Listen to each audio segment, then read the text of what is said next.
Much everyday spy thriller night manager का second part अब आ चुका है, वो भी बचे कुचे और ताज़ा तरीन 3 एपिसोड के साथ में। फिर से एक बार इस सीज़न के लिए परफॉर्मेंस के सेंटर में आदित्य रॉय कपूर, अनिल कपूर, तिलोत्तमा शोमे और शोभिता धूलिपाला। यही कुछ गिने चुने नाम है जो इस सीज़न की कहानी का पूरा चक्का खींचने का काम कर रहे हैं।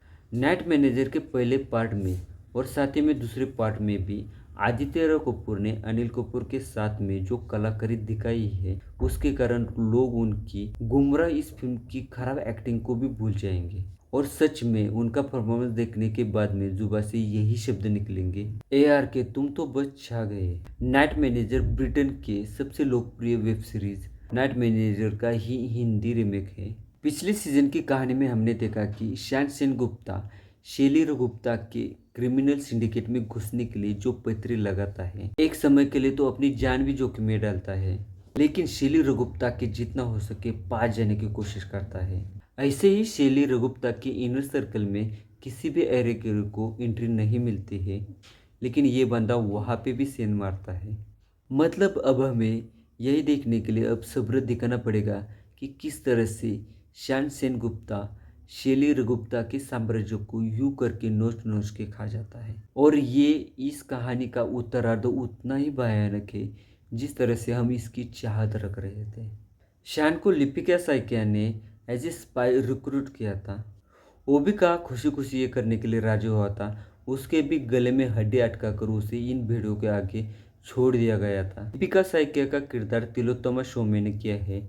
उसके और उसके जिंदगी का बस एक ही ध्येय है, शेली गुप्ता को पकड़ना। लिपिका का किरदार हमें फैमिली मैन की श्रीकांत तिवारी की याद दिलाता है। वो भी प्रेग्नेंट बेचारी अपनी छुट्टियां बिताने के लिए शेली गुप्ता के पास वाले ही बंगले पे आ जाती है, जहाँ से वो शेली गुप्ता के साम्राज्य के ऊपर इजीली ध्यान रख सकती थी। इस वाले सीजन में शान को और लिपिका को ये तो बात समझ में आती है, जितना वो शेली को जमीन के ऊपर देख रहे हैं उससे 10 गुना वो जमीन के अंदर समाया हुआ है और ये ऑपरेशन उनके कल्पना से भी आगे जा चुका है।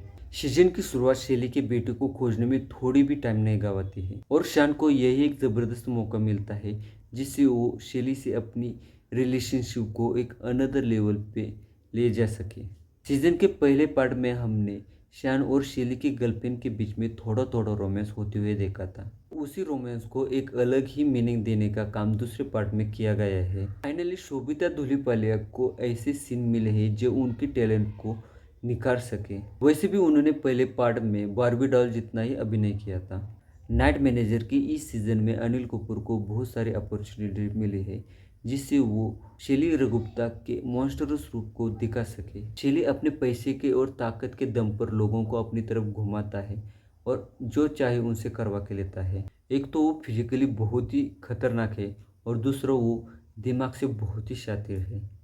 कुछ कुछ सीन में शेली के डर को इस तरह से दिखाया गया है कि हमें शक होता है कि सच में इतना बड़ा सिंडिकेट चलाने वाला क्रिमिनल गुंडा यही है क्या।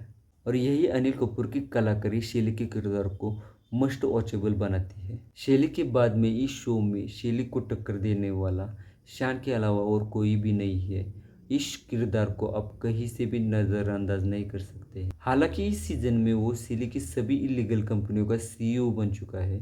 बाकी लिपिका और कावेर का परफॉर्मेंस जैसे हमने सोचा था ठीक वैसे ही हुआ है। डायरेक्टर संदीप मोदी के दिमाग में इस शो के लिए कुछ तो कल्पनाएं होगी। उतने ही छोटे छोटे पेसिंग से और रिदम से ये शो पूरा हो चुका है। बॉलीवुड के तथाकथित स्कॉलर लोगों से बस मुझे यही कहना है, ये यकीनन आपकी नाक नहीं कटने देंगे। एक्शन इस सीजन की सबसे बड़े और ज़बरदस्त बात है। हर एक एपिसोड इतनी स्पीड से निकल जाता है कि आपको सोचने को टाइम ही नहीं मिलता है। नाइट मैनेजर के पहले पार्ट ने हमें ये बात बखूबी बताई थी कि इन ग्रे शेड वाले किरदारों की कोई भी वाइट और ब्लैक माइंडसेट नहीं होता है, लेकिन पार्ट 2 में इन दोनों भी माइंडसेट के बीच की सीमा रेखा और भी ज़्यादा ब्लर होती हुई नजर आती है। पहले ही कहा था कि आदित्य रॉय कपूर के जीवन की सबसे ज़बरदस्त फिल्म नाइट मैनेजर का पहला पार्ट होने वाली है। दूसरे पार्ट का पूरा क्रेडिट अनिल कपूर को जाता है। नाइट मैनेजर के इस दूसरे पार्ट के बारे में आपको क्या कहना है, प्लीज़ कमेंट करके बताना। मेरा ये वीडियो अच्छा लगे तो लाइक और मेरे चैनल को सब्सक्राइब ज़रूर कर देना। मिलते हैं अगले वीडियो में और एक नए रिव्यू के साथ में और एक नई फिल्म के साथ में। तब तक के लिए नमस्कार।